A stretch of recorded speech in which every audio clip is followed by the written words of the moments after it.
वाराणसी, मथुरा और संभल विवाद मामले में सुप्रीम कोर्ट की ओर से दिए गए समाधान प्रस्ताव में शामिल होने से हिंदू और मुस्लिम पक्षों ने इनकार कर दिया है। दोनों पक्षों ने कोर्ट के जरिए ही कानूनी लड़ाई लड़ने की बात कही है। सर्वोच्च अदालत ने 21, 22 और 23 अगस्त को एक विशेष लोक अदालत लगाने का प्रस्ताव दिया था ताकि दोनों पक्ष आमने सामने बैठकर मसले का समाधान निकालें। दोनों पक्षों ने आज वाराणसी में होने जा रही पूर्व सुलह वार्ता के प्रस्ताव में भी दिलचस्पी नहीं दिखाई। कोर्ट ने दोनों पक्षों को लोअर कोर्ट में बुलाया है, लेकिन दोनों पक्ष अपनी अपनी मांगों पर अड़े हुए हैं।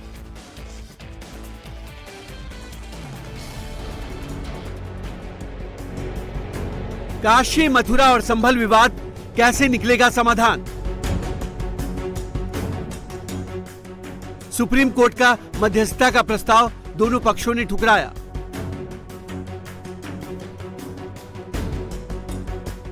सुप्रीम कोर्ट ने मंदिर और मस्जिद के विवाद सुलझाने के लिए जो प्रस्ताव दिया था, हिंदू और मुस्लिम पक्षों ने उसमें शामिल होने से इनकार कर दिया है।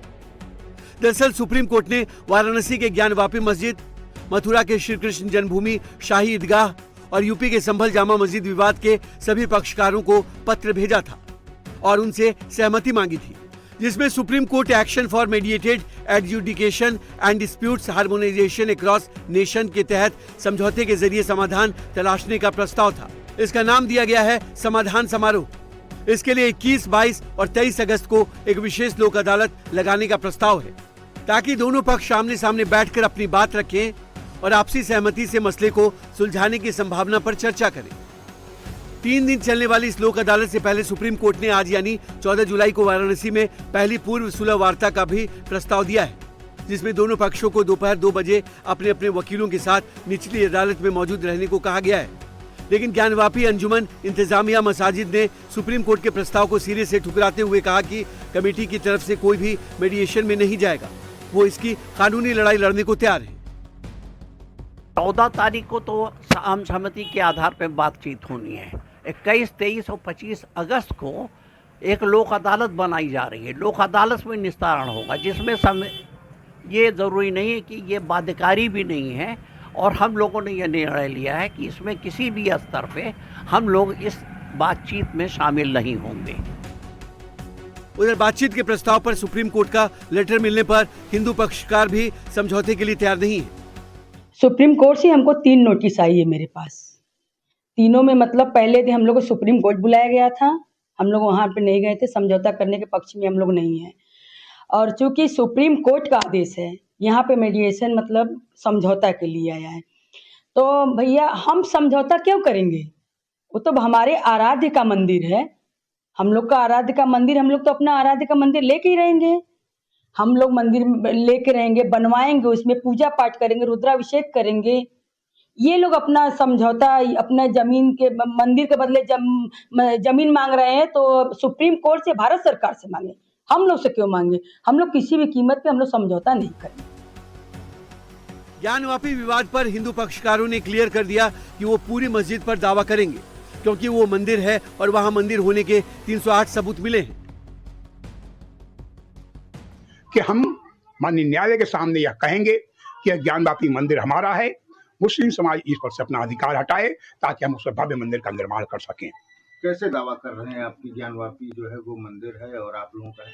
इसके लिए अधिवक्ता कमीशन हुआ, सारे साक्ष्य हिंदू समाज के पक्ष में थे, ASI का हुआ प्रमाण, सारे पक्ष थे, 308 सबूत मिले, जिसमें 99 सिक्के, 36 शिलापट और बाद में और जो है 208 मूर्तियां मिली, सारे साक्ष्य मूर्तियां मिली। और उसमें वह प्रमुख शिलापट भी था जिसमें 16 अप्रैल 1669 में औरंगजेब ने यह आदेश दिया था कि मंदिर तोड़ के तामीर किया, वह शिलापट भी था। इसलिए उसके आधार पर हम ये कह सकते हैं कि यह मंदिर हमारा है। वजू खाने में भी कुछ मिला था आप लोगों को? हाँ, वजू खाने में प्राप्त शिवलिंग मिला, जिसको हमने ही कहा था कि बाबा मिल गए। और विश्व में क्या आपने ऐसा कोई मस्जिद देखे हैं जो कि 16 अप्रैल 1669 से लेकर आज तक ग्राउंड फ्लोर में नीचे पूजा पाठ, दर्शन पूजन, वेद मंत्रों की ध्वनियां गूंजती है और ऊपर नमाज होता हो? क्या ऐसा कोई विश्व मस्जिद देखे हैं कि जो है मस्जिद के सामने विशाल नंदी हो? नहीं देखे। इन आधार पर हम वह मंदिर, भव्य मंदिर हमारा है और उसी के आधार पर हम यही बात रखने वाले हैं।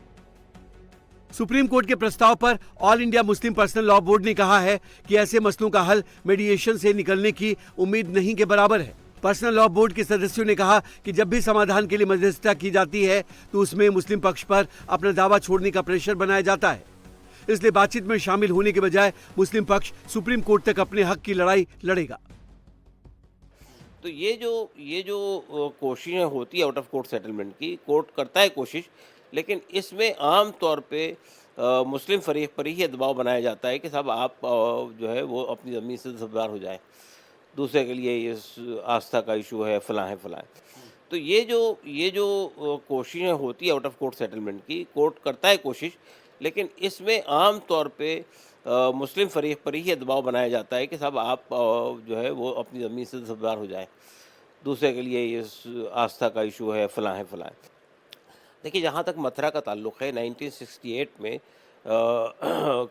मथुरा की जो कृष्ण जन्मभूमि कमेटी थी और शाही ईदगाह कमेटी के दरमियान एक माहिदा हो गया था, एक एग्रीमेंट हो गया था। तो बात आज मथुरा के लोगों ने कही है कि भाई हमारा मैटर सुप्रीम कोर्ट में लगा हुआ है और सुप्रीम कोर्ट में ही हम इस केस को लड़ेंगे जब तक कि जो भी फैसला उसको सुप्रीम कोर्ट से निकलता है।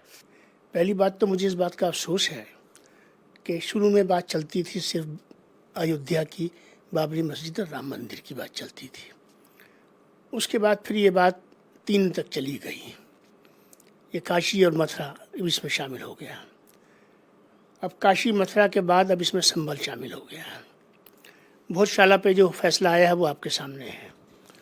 बदायूं की मस्जिद की बात भी बराबर चलती रहती है, अलीगढ़ की मस्जिद की बात भी बराबर चलती रहती है।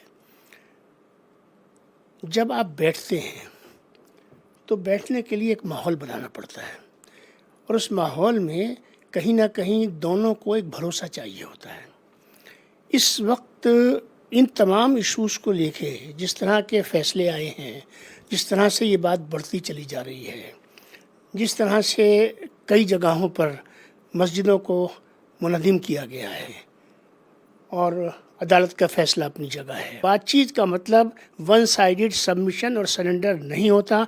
दोनों को ज़मीन देनी पड़ेगी, ज़मीन लेने के लिए दोनों को स्पेस देना पड़ेगा, स्पेस लेने के लिए दोनों को गुंजाइश देनी पड़ेगी, गुंजाइश लेने के लिए।